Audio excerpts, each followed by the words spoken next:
आज हम देखेंगे दो governor general, sir John Macpherson और lord Cornwallis. Sir John Macpherson का जो कार्यकाल था वो था 1785 से 1786 ईस्वी तक। और इससे जुड़े जो महत्वपूर्ण प्रश्न हैं वो ये हैं कि सर जॉन मैकफर्सन अस्थायी गवर्नर जनरल नियुक्त किए गए थे, ये आपको याद रखना है। अब चलते हैं लॉर्ड कॉर्नवालिस की तरफ।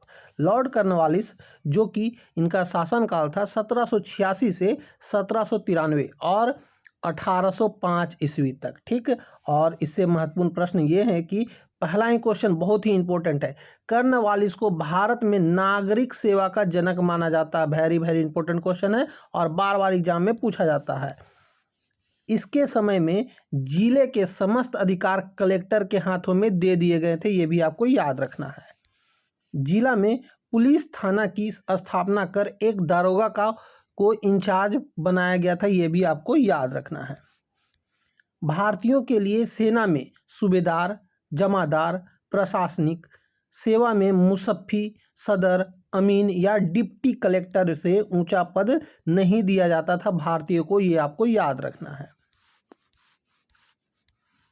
इसने 1793 में अस्थाई बंदोबस्त की पद्धति लागू की थी, ये भी आपको याद रखना। वेरी वेरी इंपॉर्टेंट क्वेश्चन है, अस्थाई बंदोबस्त की पद्धति को लॉर्ड कॉर्नवालिस के द्वारा लागू किया गया था, जिसके तहत जमींदारों को अब भू राजस्व का लगभग 90% यानी कि 10/11 भाग कंपनी को तथा लगभग 10% यानी 1/11 भाग अपने पास रखना था।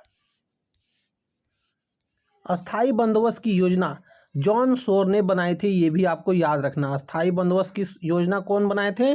जॉन शोर ने। इसे बंगाल, बिहार, उड़ीसा, बनारस एवं मद्रास के उत्तरी जिलों में लागू की गई थी।